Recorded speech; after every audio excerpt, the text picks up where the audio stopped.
You are listening to the Lawyer Stories podcast with host Benny Gold.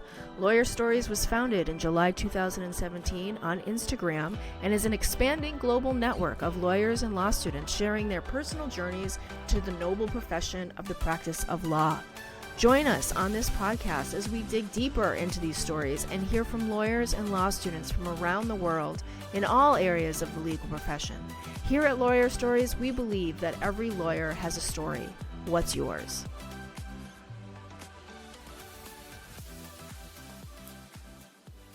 Welcome to the Lawyer Stories podcast with Benny Gold.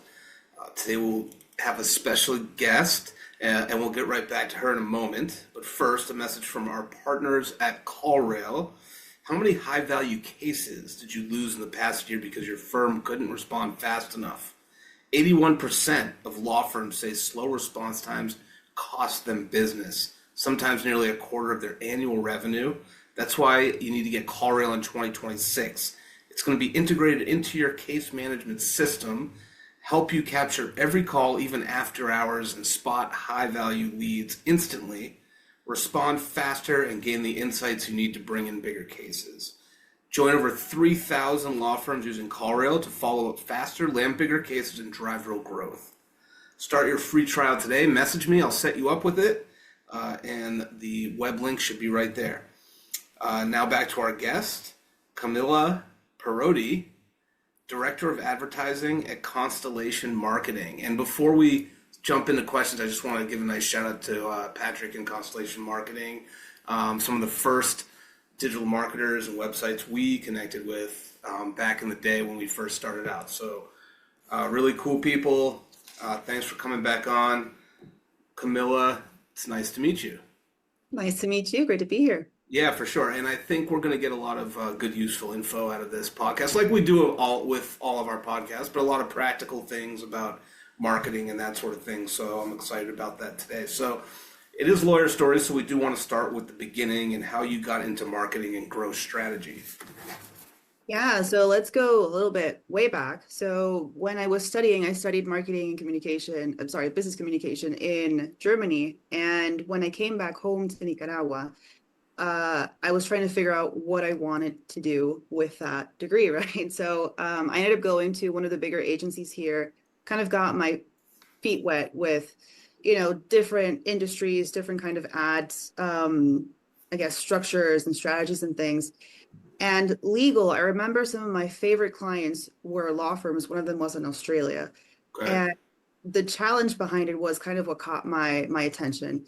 From then, I kind of went on to trying different things, but the legal advertising part was kind of what it brought me back, right? So you liked it. It was just one of those things that you kind of gravitated towards. Yeah. And I got the opportunity to work with another legal marketing agency as well. Started off as project coordinator then, and then scaled my way up to director of marketing at that agency. And I was just in love with the concept of, helping the right firms find people in need, right? The right representation and all that kind of stuff. Apart from it just being one of the most challenging, industries to work with as far as advertising is concerned. And then I found Constellation and I'm like, yes. So I got to be director of advertising here. I've been here for about a year and 3-4 months. And it's been so much fun to see how these campaigns have developed and, the results that they're generating now. And I hope I'm in the game for a long time. Yeah, that's awesome. Well, welcome to the team. We've been friends with Constellation for a while now. So I've been trying to get Patrick to come out to an event. So at what point did you realize like marketing for law firms is very different from other industries? It was just the experience that I've had with other industries. I've done blue collar, plumbers, roofers, things of that nature. It's all fun, right? But it's the challenge that really I gravitate towards the challenge of it. It's very expensive. It's very competitive, as lawyers all know. The legal field in general, competition is fierce. Like you can have a bunch of different lawyers and they're not all going to be the same like quality. They're not going to be the best ones out there, but they're all fighting for the same pool of leads, right? Right. So that makes your clicks incredibly expensive. And not to like challenge that in any way, just for me, greater understanding, like how is that different with like a plumber or like some other, electrician or some other business? The mere expense of it. So how Expense. much is the Okay. case? How much is the case for, the average divorce law firm or the average PI law firm or criminal, Right. Like there can be multi-million-dollar cases, in these industries, not so much necessarily with the blue collar ones, right? So that kind of ties into how the algorithm on Google's part kind of evaluates how expensive things are going to be for the different industries. Yeah. So like when did you realize in marketing that for law firms it's super different? Was it just like they're just paying more? Like when did you realize that it was different than any other marketing you had been doing? The costs per click are ridiculous in some places. Like you can Yeah. have the 300, even I've seen $900 clicks in the PI industry, which you don't see in any other What does industry. that mean? Like a $900 click? If you have ads running, you click depending on the type of ads, right? So you have a certain type of ad, which are local services ads, you pay for each lead, right? In those cases. Yep. For search, so when you Google something and you're looking for, like, I don't know, like divorce lawyer near me, right? You'll see different kinds of results. You'll see the organics, you see the search ads, you see the LSAs, you see all of it. If you click on, let's say that you are a personal injury lawyer, right? And you are looking for, rather, you got into an accident, you got into a trucking accident. Those are some of the most expensive ones. You click on an ad, that law firm is likely going to pay $900 because of how competitive it is and how much the case value ultimately is as well. Right. So Okay. just in the taking the perspective of how expensive it is to even be competitive in the realm, it's a very different ball game, right? So the game here is to make sure that the clicks that you do get are relevant. They're not Mm. just junk traffic. They're not, just whoever who's accidentally just doing research. Like you have to make sure that the clicks that you do get are intentional. Yeah. Yeah, that's really interesting. Like and I think we're going to get into it more in a little while, like the whole cost per click and stuff. But like, because I always used to hear that and never really like totally. I Mhm. always just thought it seemed so like, gosh, you guys are like micromanaging me. It's like a cost per click, but I don't think it's really like that's really what it means. So, at what did the early part of your career teach you about like what actually drives growth? Oh, that's a good question. Um, what drives growth ultimately is what makes the bottom line. And for marketing to even be able to impact that, it's important for the marketing team to know, what case or what leads are turning into actual business. That's kind of where the information about ROI is important for the team. You mentioned micromanaging. Ultimately, it is a little bit of that, right? It's just holding Yeah. each other accountable. So for example, on Constellation's part, what we do is we basically send out, we have a platform where we look at all the leads that are coming in from the different channels, whether it's organic, paid, socials, whatever, right? So we have the database of the, emails or the phone numbers of the people that have called through from Mhm. our marketing efforts. And then the clients, for the most part, they come back with which ones of those closed. So then we're able to do Wow. the ROI reconciliation and we're like, okay, so this lead closed from organic, this lead closed from this specific campaign on paid ads, and so on and so forth. So with that information, we know we have a good idea as to what are the service areas or what are the specific sub niches that are converting well and are actually turning into money for the client. Wow, that's a lot. I mean, that's a lot to track, a lot of like metrics and stuff. And I'm sure AI probably plays a role in that now a little bit, somehow, maybe. To an extent, like when okay, so some clients allow us to do call recording, for instance. When they do, we love it because we're able to pull the AI, am sorry, the call recording transcripts, push that through AI so we have an analysis of how the calls are actually going, what the Okay. context is for each of those calls, what is the individual service for each of those calls, so that we have a better idea as to what we need to optimize towards in the campaigns to then generate more of that kind of lead.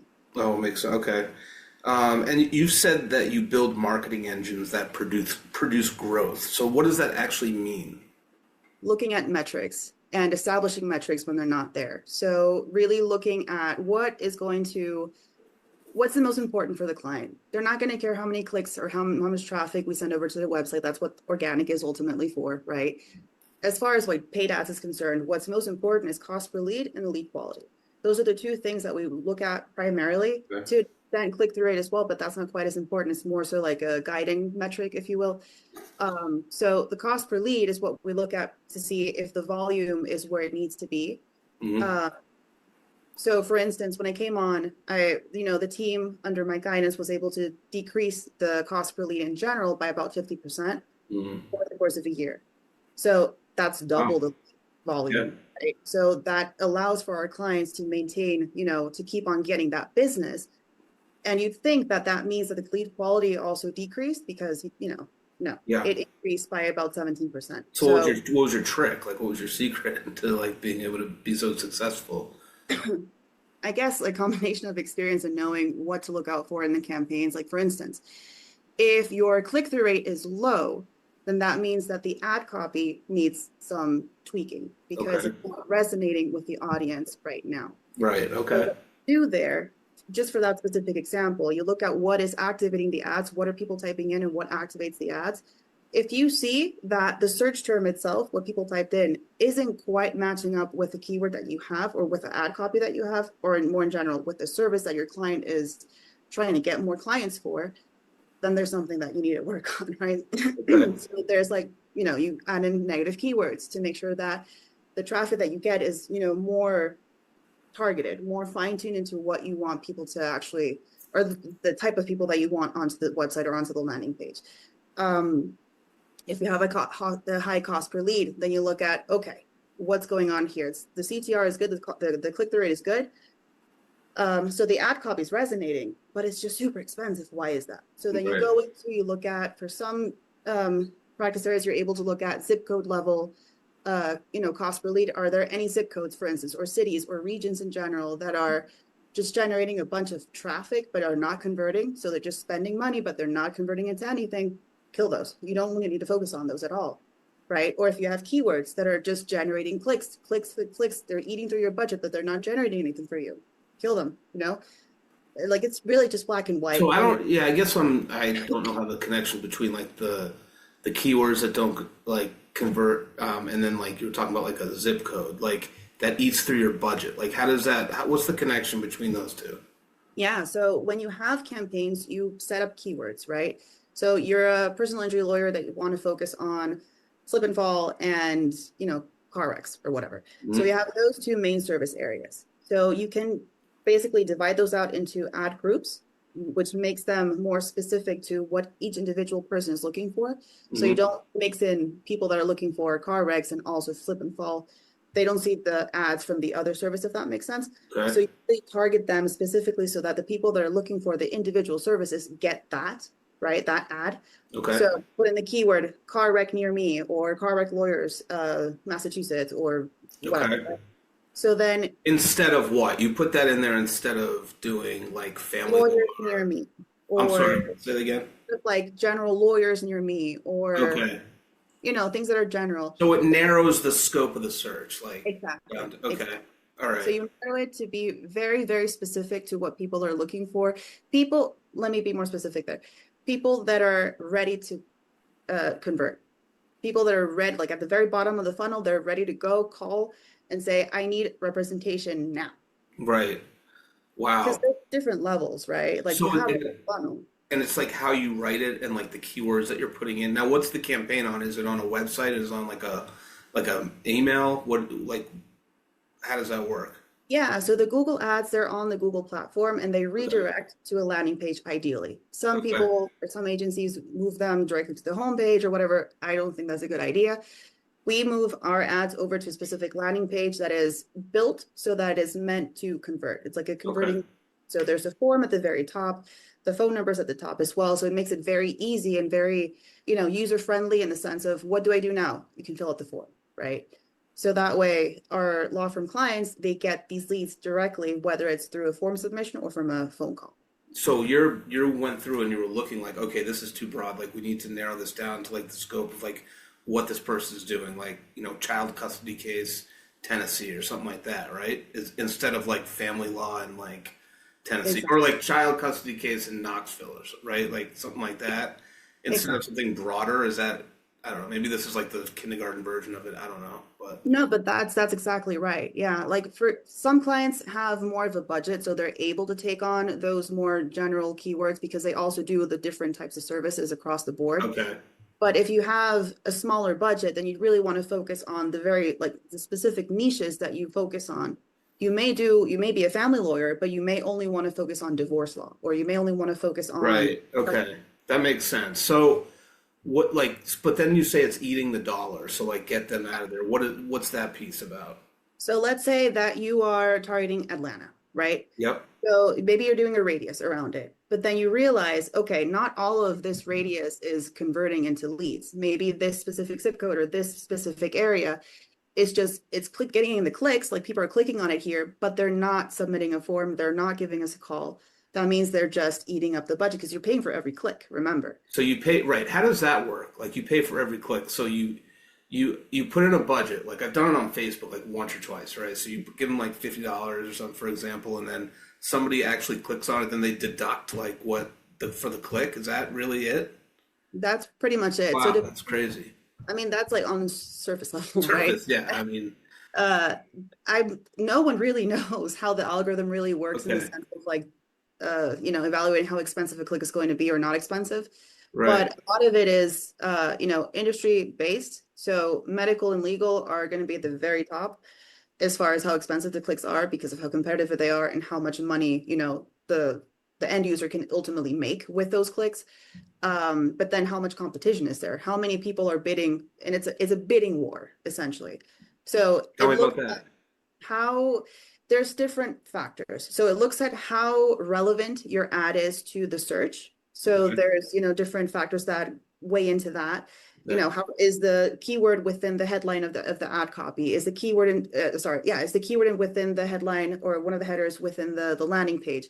Does the landing page speak to what the keyword is talking about, right? So there's like a lot of different items there. And most recently, with one of the latest Google updates, it looks like Google Ads is taking more of a holistic approach. So it's looking at how the website is doing from an SEO standpoint. It's looking at whether you're responding to your reviews on the Google business profile. It's looking at whether you have a social presence on Facebook and Instagram and all that stuff. So it's looking at a bunch of different things now. And based on how relevant and how much authority you have within the digital space, as well as how much you're willing to bid for that one click, as compared to your competitors, that's how it kind of Tell me, can you like give me, and I'm not trying to put you on the spot, like you know your stuff, so I don't mind asking you this. So give me a hypothetical about like the whole bidding thing. Like say you're a high like personal injury attorney, you're looking for these like, med mal cases or just something that's like really worth a lot. And the click's like 900, like $900. Give me like an example, like a hypothetical of how that works. Like somebody goes in, they're injured, they're like, I need the lawyer like in Los Angeles, and then as an advertiser, as far as hypotheticals, I'm a very data-driven person, right? So okay, what I look at first to be able to give you like a good idea as to how much these clicks are going to be, there is a tool within the Google Ads platform. It's called the Keyword Planner. So there you can either input your website or you can input the different keywords or like the services that you want to, get clients for. And it'll tell you on average within the location that you select how much it's going to cost to be at the top of that page or somewhere on the first page. ah, okay, So that'll give you like a little bit of a guardrail as to like gotcha, what okay, you might be looking at um, and how competitive the space actually is. Because it does also tell you like how much the traffic has increased or decreased over the last I think year. And it just gives you like metrics in general to give you trends, like trend analysis and stuff.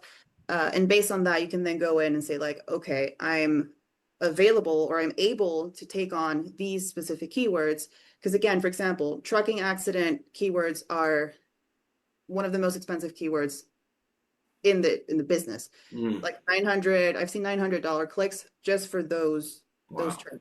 wow, For PI in general, those clicks can be about 100. There are like lower ones like $50 or so per click, hmm, but like that's still expensive if you think about it just being a click, right? yeah, right, So that really, it hammers in. It has to be like the traffic that you generate with the ads, they just have to be super relevant for it to actually work.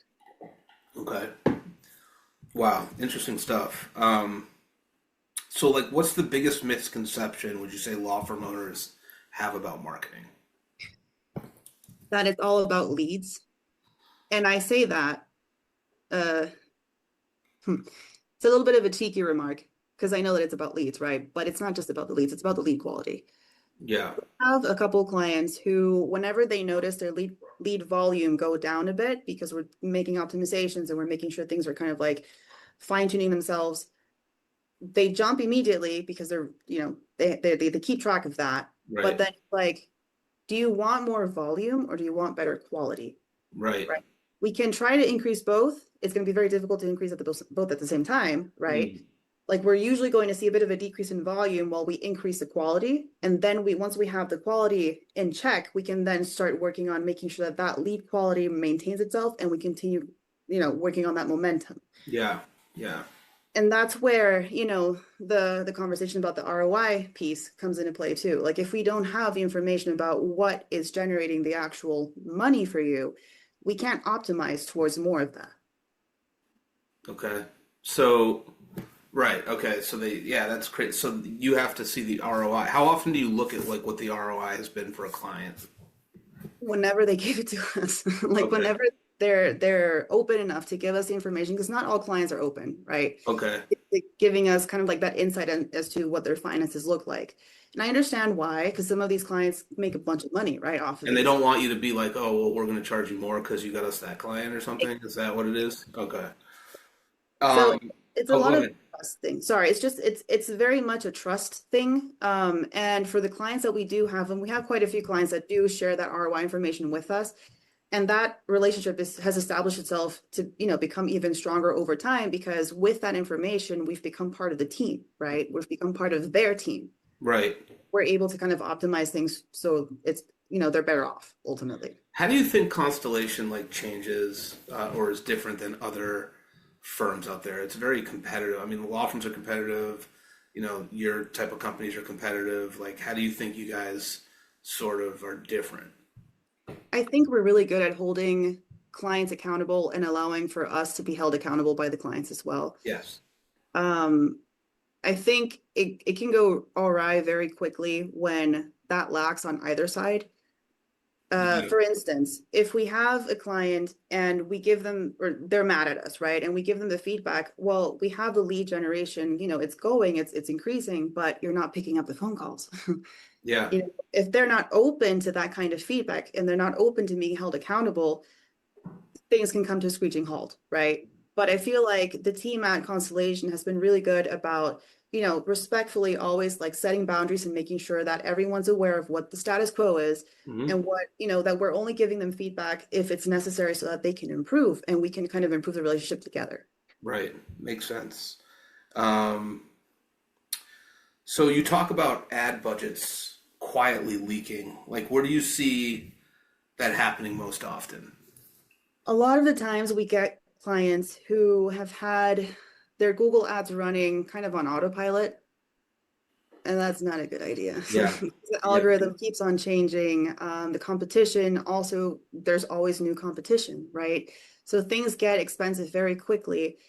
And if you have the settings or you have things set up in such a way that it's very broad, there's sneaky things that Google does.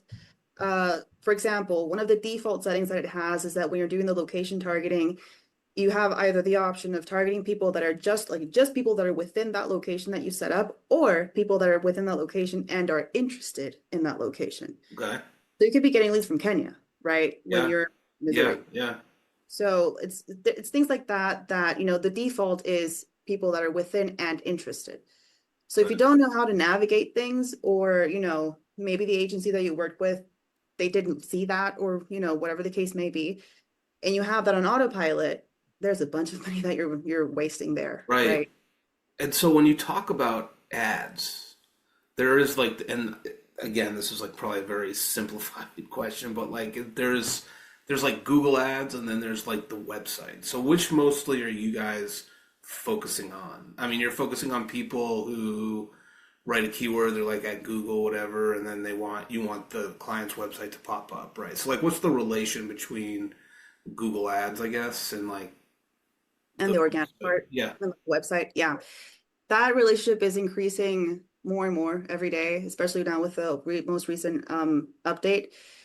Um, as I mentioned before, so with the ads, part of the thing that makes the ads actually work and start running properly, because the algorithm feeds off of different signals, right?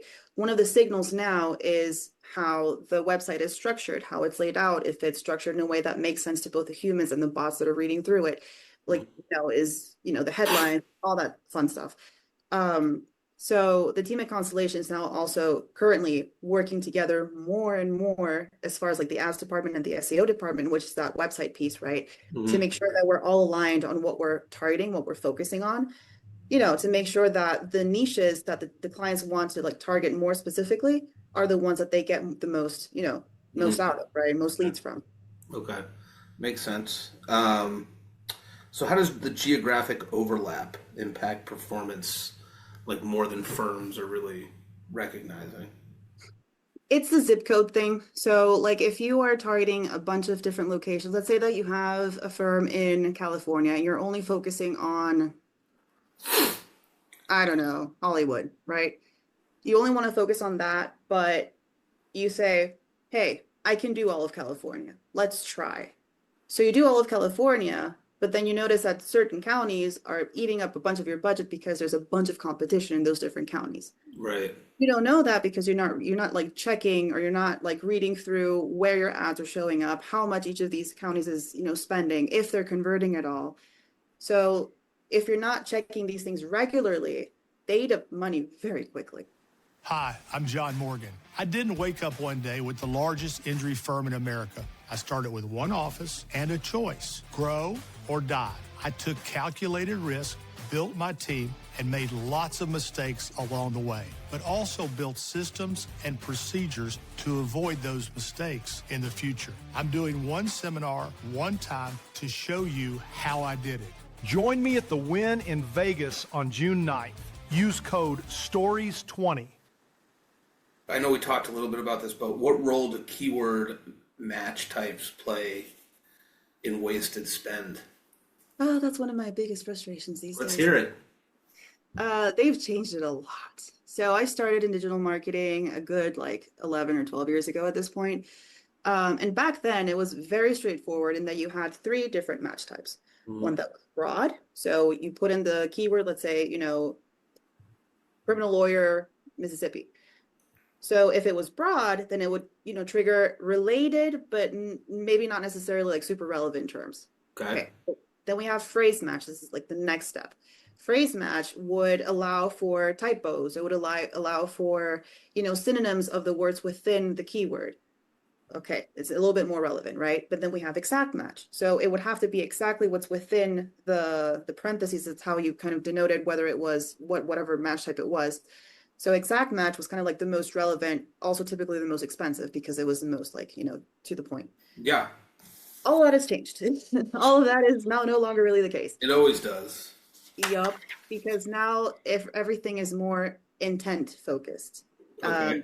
And by that, Google means, for example, and this is, it's all kind of a developing thing, but what they're saying is these intent signals. So again, socials, reviews, the website, but then also apparently it's also looking at the user's search history. Not that that's creepy, not at all. Yeah, right? it's a little weird, but so it's looking at the user search history now more. No, I'm just kidding. And so if you're targeting a specific keyword and the user is searching something that's similar, but your keyword or whatever the intent is of your keyword is in their search history, if you have I don't know, criminal lawyer near me or something, they're not typing that in necessarily specifically. Maybe they're typing I robbed a bank or whatever, but they were searching for lawyers beforehand. Okay. It kind of comes together, and so then the match types don't really matter much anymore. Okay. That's I see. right. Yeah. So they're pushing more and more for advertisers to go broad, which I hate with a passion, because it's you have very little control over that. Yeah. So advertisers to go abroad. What those keywords are no longer we do still have the broad, phrase, and match, and exact match, right? We still do have those 3 categories. go broad, you mean? Okay. Yeah, they're trying to make advertisers go as broad as possible and No let problem. everything go, everything be done with AI, with their AI, like AI Max or whatever it's called. Yeah. Which please don't do that, guys. Please don't do that. Yeah. Yeah, so that's what they're kind of like pushing for currently. So we're juggling balls, trying to make sure that we keep as much control as possible over the outcomes of things without giving in too much to what Google is wanting. What do you see like as a lot, like when you go in and take over or start working with a firm, what do you see as like their biggest mistakes they're making? Ooh, there's a few. So one of them is budget. And I don't mean that in like, I want you guys to spend $3 million every month. No, it's trying to maintain competitiveness within the market, right? Yeah. A PI law firm is very, very, very difficultly going to become successful on a $1,500 budget per month. Yeah. Like if you think about the clicks being $100, that's 15 clicks per month. So Right. if you get a lead out of that, that's a miracle, right? Right. Which mind you, if that lead converts into business, then hallelujah, right? Because that's like $20,000-$30,000, right? But for the most part, it's just very difficult to get those campaigns to pick up, right? The other one, also related somewhat to the budget, but wanting to focus on too many different niches. Okay. So let's say that you are, again, personal injury. I really love personal injury advertising. Yeah, sure. But let's say that, you're a personal injury lawyer, you do all the things. You do slip and fall, you do catastrophic, you do med mal, you do, cars, bikes, pedestrian, all this stuff.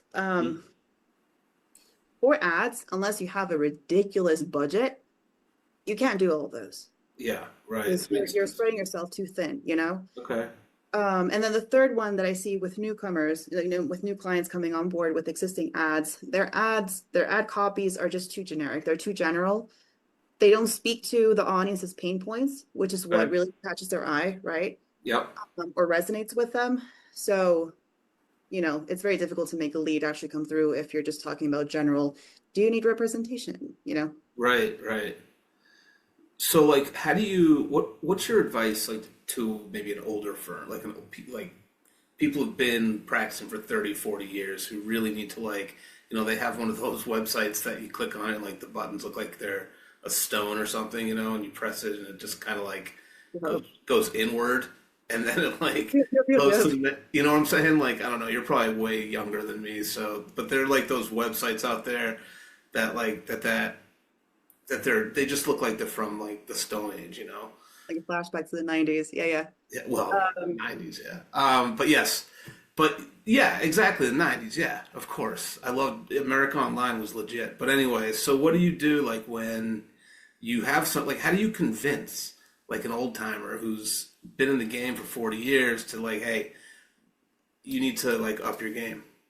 With numbers, like it's hard to, argue with numbers ultimately. Like ask them, have your numbers been consistent? Like have your referrals, because they usually go back and be like, but that's too expensive. I have referrals that give me more. I'm like, you're looking for an agency for a reason, Right. Like how are your referrals doing now? Do you feel like it's more drying up or is it still holding you over? Like Right. What are we talking about? Right. So at that point, once they realize, okay, she's right, then that's kind of like when they start opening up a little bit and start trying to understand what the concept is behind the digital aspect. Yeah. So then we talk about like their competition, like ask them, who are your competitors? Who are the main ones that really like just drive you nuts when you think about them? And then you start searching for their names on Google, and chances are they're already on, like they're doing their stuff, they're doing their digital marketing stuff, they have a cool website. Show them that, then they absolutely immediately want to start jumping on marketing, So it's like really just a matter of like numbers and showing them proof that their competitors are already on it. There's a reason they're on it. They should be there too. Yeah. I guess people that like, if they've been in the game for 40 years, they just like getting their business from referrals and people they know around town. So that's one thing. I mean, this is obviously one way to do it. I want to ask you like a general advertising question since you're like the director of advertising. So, what do people think, like maybe not maybe lawyers, but of just general, like getting exposure? Is that worth anything? Like, or I know you're a data-driven person, you've said it, but Like just getting exposure, like say like a billboard out there, like you're never gonna know, right? Like what your cost per click is. Like what do you think of that type of stuff? I've never been a huge fan of traditional because of that same, it's just very hard to quantify how much performance it's actually driving, right? How many leads, Right, unless you have like a tracking number on it or something. right. Um, but when it comes to, I guess it depends, right? If you have a new up and coming law firm that, they don't have much of a name yet, they're just starting, they just got their thing signed, like I really do believe that they need at least a little bit of awareness, surrounding their name to start. It's not going to generate leads necessarily at first, but it is going to at least have them top of mind, right? Especially if they have like a good offer. Yeah, If their competitors are all charging consultation fees, for instance, but they don't, that could be like a big header that's going to like, catch people's eye, right? Something that's going to, maybe not an offer, maybe it's just something that would catch, something that makes them stand out. Maybe it's, one of their attorneys used to be, a judge, or I don't know, something like right, that. right. Um, but when we have established law firms, we have a couple clients who are really into trumping their competitors. So Yeah, they've realized, for instance, that their competitors are bidding for their name. So when people type in our client's name in Google, the competitor shows up. yeah, that's And since crazy. they were doing that same thing, Mm. they were getting trumped, so to speak, by the competitor. So they're like, nope, I don't want that. I want to bid on all my competitors' names. It's generating a few leads, but not quite at the same rate as the other, more intent-driven Yep. campaigns, if that makes sense. So, you'll have those clients too that just, for what it's worth, they just want to be all over the place, right? And that's great for me, right? Because it all feeds into one another, into each other. Like the whole funnel is like a system, you know? Yeah, it's I mean, look, I don't want to ask a question like I don't. I'm a believer that there aren't any like ridiculous questions, but here comes one. So, if I Googled it, if I put in the name of, or if I Googled like personal injury, like Dallas, Texas, I went to the first law firm I saw and like clicked on something. Would that cost them money for a click? That's how it works, really. So that would cost. That might cost them like $100, right, for a click. What if I like refreshed it and kept doing it? No, I'm just kidding. I wouldn't do that. But Screw them over. You would screw that's them over. crazy. Yeah. That's wild. Okay. I'm just really trying to like get that through my brain because I've heard of costs per lead click like for a while now, and I'm sure There's everybody there understands it. But like there's two, right? So they have the search where you Google and it's like all the search terms, right? Sorry, all yeah, the search results. Then you have the LSAs, right? So you have like the very top, you have when you look for lawyers for the most part, you see at the very top like the pictures and like the reviews and like different options and stuff. Also in the map pack, you see like different options there with like the little map thing on the side.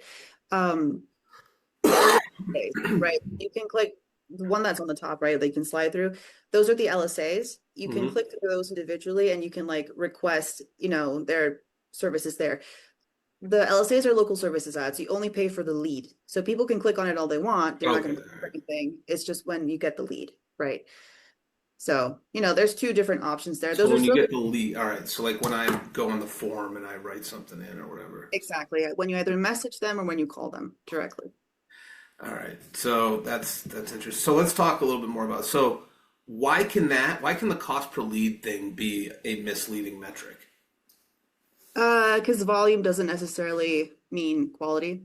So if you have, and this is actually a funny story because we had a client recently. He was getting, prior to us, he was getting, I think it was like 150 leads or something per month. Yep. And then he started off with us and he started seeing 80 or so leads per month, or like, like about half of whatever it was before. Obviously he freaked out, of course. Yeah. Yeah.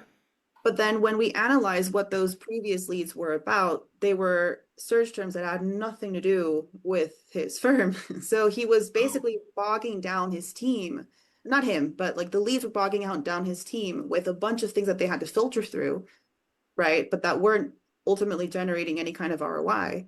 right. Because the fewer leads, the more condensed volume of leads that we were generating were all pretty much all qualified, right? Gotcha. So, there's a bit of What a kind of stuff was he getting? Like, hey, buy my T-shirts and just, like stuff like that. Like, it was a different practice area altogether, if I oh, recall okay. correctly. Oh, Yeah, it okay. was All right. stuff that he doesn't do. Yeah. So, what should law firms actually be measuring? Uh, I think it's the two things, like cost per lead and the lead quality alongside it, and like the ROI, like or ROAS, if you will, the ROI on the actual ads.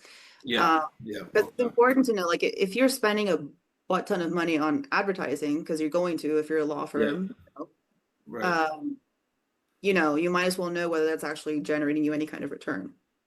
Yeah. Oh, absolutely. So let's talk about intake a little bit, data and marketing. So, how important is intake in determining whether marketing actually works? It is critical. If your intake sucks, you're not going to make any money, no matter how much money you're putting into advertising or marketing in general. If your intake doesn't know how to close a sale, because ultimately that's what they are, they're the sales engine, so to speak, Yeah. of your law firm, right? Yeah. You get the lead, you get their information, see what they're doing, see what they're needing, evaluate and analyze whether the law firm can actually do what they're requesting. And if they do, you're supposed to be looking for that call, for that like consultation booking, right? Yeah. The fee that they charge, if they charge a fee, like that's what Right. the whole concept is for the intake team. And I think that a lot of law firms just consider the intake people that they have on the team just like, entry level, pick up the phone. Right. No, it's important. So important. So, yeah, and that's one of the things, like we have a few clients that we've been kind of recommending that they work on their intake a little bit. Some of them have actually gone on to hire an agency or something, or some kind of calling service to pick up the phone calls because they just weren't picking up, which is mind blowing You to should me. tell them about CallRail, the my little our Exactly. ad at the beginning of the. Exactly. Give them my link. No, but at the at the beginning of our episode, we talk about CallRail, but it's critical. I mean, it actually sounds like a pretty cool tool, It does, for not missing anything. So, for sure. I'm do you know stealing it. like that? So AI, like that system is like they could tell you when a person's like kind of under stress or a person like it's like that. Super intuitive. Yeah, it's Yeah. too intuitive. It's unbelievable though these things these days. I'm telling. Um, So anyway, sorry. So would you say a strong marketing campaign could actually fail because of intake issues? Absolutely. Absolutely. Yeah. Because like in the end, if you're getting a bunch of calls but you're not picking up, or you have them going to a voicemail, or one of those like menu item thingies, like if you need this, then press one, like people are drop off immediately. Like there's others, like some practice areas are going to be more prone to dropping, or the leads are going to be more prone to dropping off than others. Like immigration, for instance, if you put in this call is being recorded from the very beginning, they're dropping because of the, political situation currently, right? Right. Not to get into politics, but it's just the state of things currently, right? Yeah. And again, like if you have a bunch of leads, you have 200 leads coming in every month. Mhm. No one's picking up the phone call. That's where it ends. That's where it dies. Yeah. So tell us, Camila, There you go. what's closed loop tracking and why is it so important? It's the ROI information. So Okay. we submit, or we don't even submit because it's all on that. We use What Converts right now for like, tracking the phone calls and the form submissions and stuff. So each channel has its own tracking number. So organic is going to have its tracking number, paid is going to have its tracking number, socials, all the things, right? Um, oop. Is that me? Yeah, no, you're good. It's not me. You haven't getting a phone call on Zoom? I think so. How do I turn this off? Hold on, give me 1 second.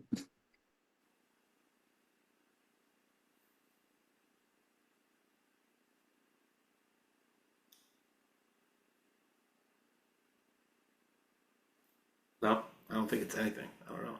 Yeah, it was my calendar telling me Oh, something.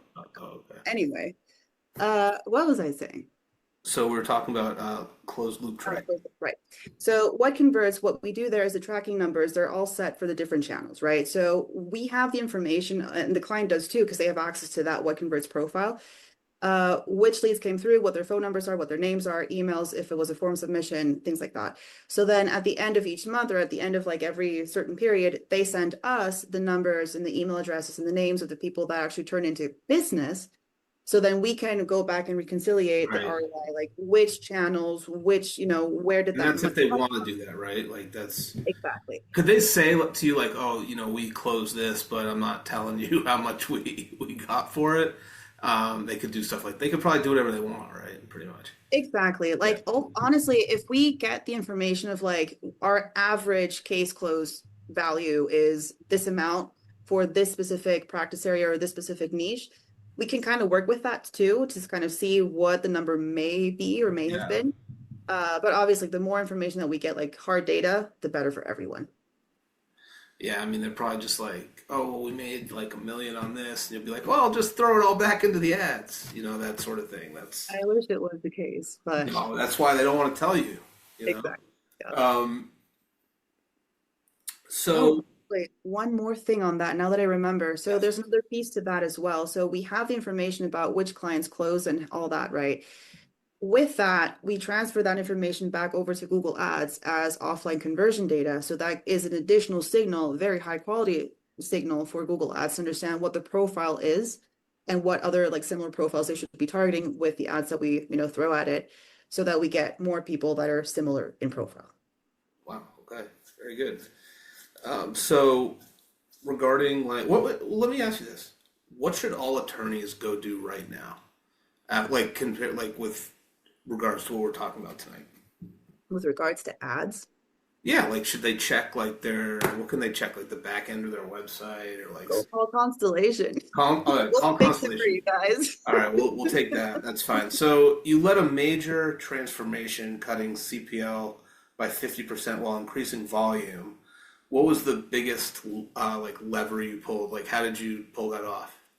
Honestly, cutting the fat, cutting off anything that wasn't converting, anything that was generating, junk leads or no Yeah. leads at all. Uh, you'd be surprised how much junk can come from a poorly managed campaign. Um, and really just a matter of like looking into the geos, looking into the ad schedules. Maybe there's like a certain time frame that never converts, because people are just not, they're just looking for stuff or whatever. Looking at the search terms, adding in all the negatives to make sure that, we're making a very clear path for the algorithm to, run its way. Conversion tracking. Conversion tracking is another thing that I see go wrong all the Yep. time when I have new clients come on board. They're tracking like page views or things like that as conversions. So that completely throws off the algorithm. It confuses it in that, this is what we're looking for. We're looking for more people that are just looking at this page, right? Instead of submitting a form or calling, right? So yeah, making sure that all of that is kind of like tightened up is what made the difference. Okay. So how do you bring structure and accountability into a marketing system that feels chaotic? KPIs, making sure that the metrics are in place. So in this case, it would primarily be, focusing on the cost per lead, focusing on the lead quality.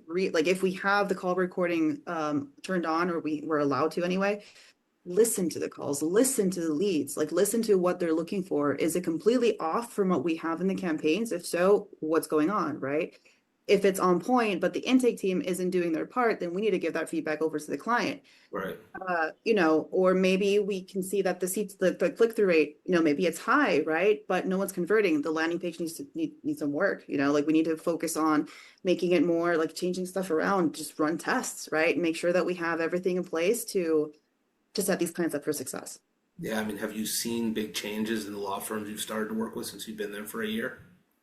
Yeah, I mean the 50% Yep. decrease in PL is like a big indicator, That was okay. That was while you were at Constellation. That's great. That's great. So what else you got for us? Any other advice for advertising and marketing for the lawyers here?